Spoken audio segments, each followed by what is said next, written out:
салом алайкум бародаро ва тамом касое ки моро дидеси тамошо кардеси. бародаро, видеои имрӯзаи мо дар бораи аз блокировка кардани телефонон нестай. мо дар видеои имрӯзаи худмон истифода боша нишон медиҳем ки чӣ хел маҳкам шудани телефономона баъди зуброс пешгирӣ кунем. Масалан, пеш аз зуброс кардан мо бояд дар телефон чӣ корро бикунем ки баъди зуброс шудан, баъди заводскои настройка кардани телефони мо FRP дар маҳкам нашавад, дар ниҳои Google аккаунти моро напарса. ممکن است که بسیار برادرای مقصد این کارو برا بدونن، که با هستن بسیار برادرای هستن که نمیدونن، همین چیزا بسیار آدم‌ها هستن که نمیدونن. این ویدیو مقصد این ویدیو کردن برای هم برادران که ببینن، بدونن و پیشکی پیشگیری کنن تا که بعد از براز کردن با نخیزن پیش یگون اوستا ماسترسکو یگون جنوان تلفنشو راز بلاکیر نکنن. پول قطعیانه برادرها خیلی پیش گفته بودیم باید برگه تاکید میکنیم که کانال دستگیری بکنید، پادپیسات بکنید، کانال دا ویدیو را پادلیست بکنید حتما تا که دیگه برادرها هم ببینن، دیگه برادرها هم خبردار بشون همین کانال. ان شاء الله باوری داریم که یک روز نه یک روز همین ویدیوهای ما، همین کانال ما به شما در کار میشه برادرها. این اینفورماسیون به نهایت چیز خوبه. این اینفورماسیون مقصد باید آدم دستکشی نکنه هیچ وقت. گپ شما بسیار نمیکنیم برادرها، سر میکنیم کارو برادرها. انا همین تلفن هست که ما باید заводской заброс کنیم، باید در نیو تلفن تازه کنیم. مدل تلفن چخیلی گفته بودیم یا که نگفته بودیم نمیدونم. مدل تلفن کروچی Honor 10 Lite، Honor 10 Lite ای. باز ما نشون میدیم که Honor 10 Lite چخیل ما باید بدرویم.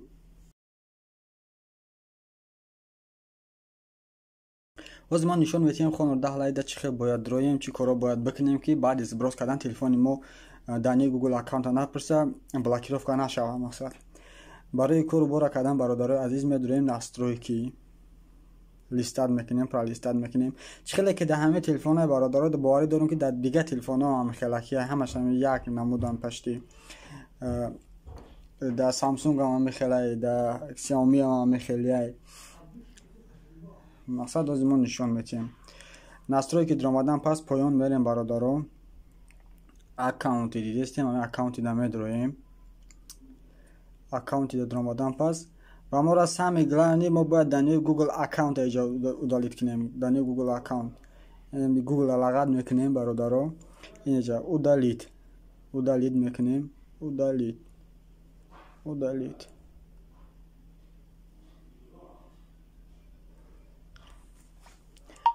خیلی میبینه برادرها ما در گوگل اکانت اودالیت کردیم. در گوگل اکانت اگه در تلفن پیدا میشه، وقتی ما تلفن هم میخریم یا که مغازین یا که است، ما حتما کوشش میکنیم که هم پلی مارکت بدرویم یگان پروگرام از کچات کنیم. دپوستیم در ما هستن پاپولارنی پروگرام ها ایمو هستک با تلگرام هستک. دپوستیم میدرویم این پروگرام رو برای کچات کردن.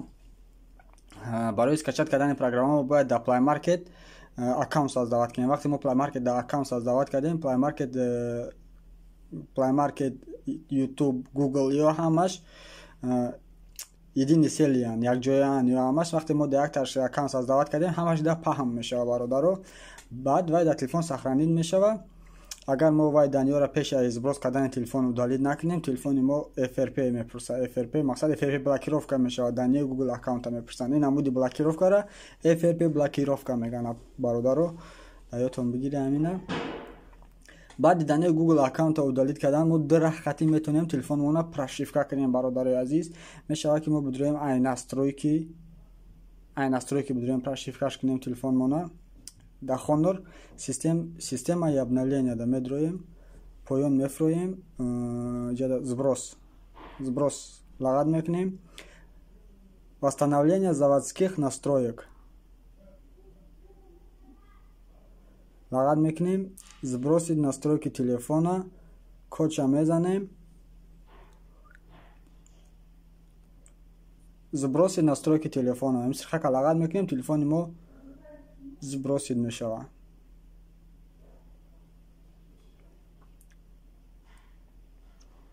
ози телефон перезагрузка мешава, сброс мешава, то есть гирён мешава. бо ман нишон медиҳем ки кнопкаош қати чӣ хел телефона мо метавонем прошивка кунем бародаро. кнопкаош қати ҳам нишон метам. بعد همین خطی ویدیومون به انجام میرسونیم انشالله. وقتی شما بسیار نمیگیرم جداد نمیکنیم، پاوز میمونم، زاگوسش بسیار وقت میگیرم. дальше бо давом метем. Бародаро, телефони мо гирён шид, запускаться кард. баъди заброс кардани настройки анакрози тарзи бо даст ба шифра карданашро нишон метем. барои аввал телефонро хомӯш мекунем. чӣ хеле мебинем бародаро, кнопкаи баландкунака қадди кнопкаи гирёнкунак якҷоя лағат мекунем. меистем ҳам хеш дад мекунем.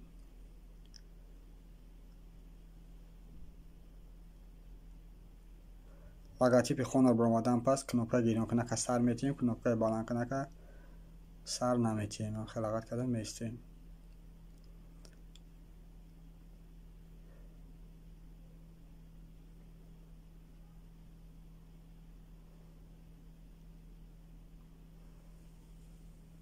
анақа сарш метем кнопкаро. ждад мекунем ки функсияи хард ресет да моро партоя. бародаро, англиси намедонам, бо наханде. чӣ хеле мебинем иҷада бародаро, мо да ин функсия диромадем. иҷада update mode-ро update mode не clear data-ро лағат мекунем. мобангиша лағат мекунем. factory reset лағат мекунем як бор. yes лағат мекунем. менависонем то есть ин бо ҳарфои англиси хати yes менависонем. factory reset як борга лағат мекунем. бо як бор дига factory reset лағат мекунем. бахш боша.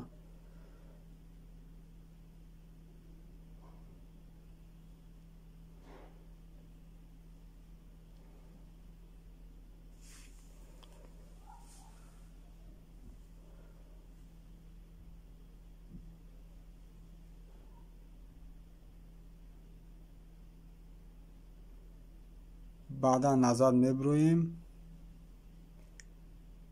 red start назад поёнш хатиам поёна лағат мекунем. кнопкаи поёна назад мебуроем. red start эмира лағат мекунем. телефони мо перезагрузка мешава. бозам вақта мегира. пауза да мемонем. бози телефон кулчат мешава.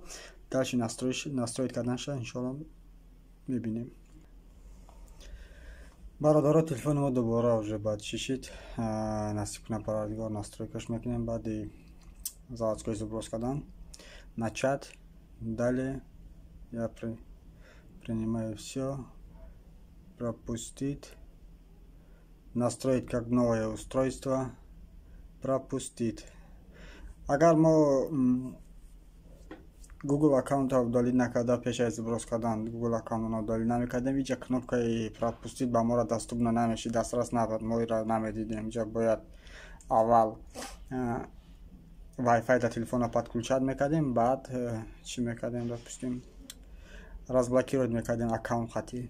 агар логин парол аккаунт намедонистем, агар намедонистем кашока шапуш бисёртар мешид. пропустить, еще принять, далее пропустить, нет, позже, включить. ёки метоне ки обновить вручную кунед шумо. сад ман настройки кардам, Wi-Fi да кулчат кунам, сразу худаш обновить мекунам. чӣ хеле мебинем бародаро, телефони мо бе коду бе парол уже ягон чӣ намепурсад. даниёшам тоза, ҳама ягон чӣ надорад. телефон холӣ. телефон чӣ хеле магазин мехарем, ҳам хелаки ҳолат да озӣ қарор дора бародаро. агар шумо да Google аккаунт дар кор шид, дубора масъали Google аккаунт создават кардан, метавонед ки Play Market ро Google аккаунт создават кунед. ёки метавонед ай настройки диромада, иҷа да аккаунти ай настройки бо ҳама аккаунти медроем. аккаунти добавление аккаунта лағат мекунед.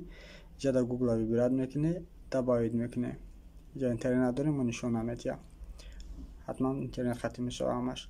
бародаро, агар дар бораи создават кардани Google аккаунт ёки электронни почта ёки Samsung аккаунт ягон чӣ шумо да интересни боша надонед, интересни боша донистан, مقصد کامنتای در بنویسونه برادر ما حتما ویدیو میکنیم که چه خیل گوگل اکانت ساز دعوت کردن، چه خیل سامسونگ اکانت ساز دعوت کردن یا چه خیل الکترونیک پست ساز دعوت کردن. ما همش حتما ویدیو میکنیم نشون میدیم. با همین کار با امروز ما تمام میشه. خدا نگهدار همه شما. подписаться کردن، поділитися کردن ایوتو نبره برادر. خدا نگهدار در پناه الله مهربان.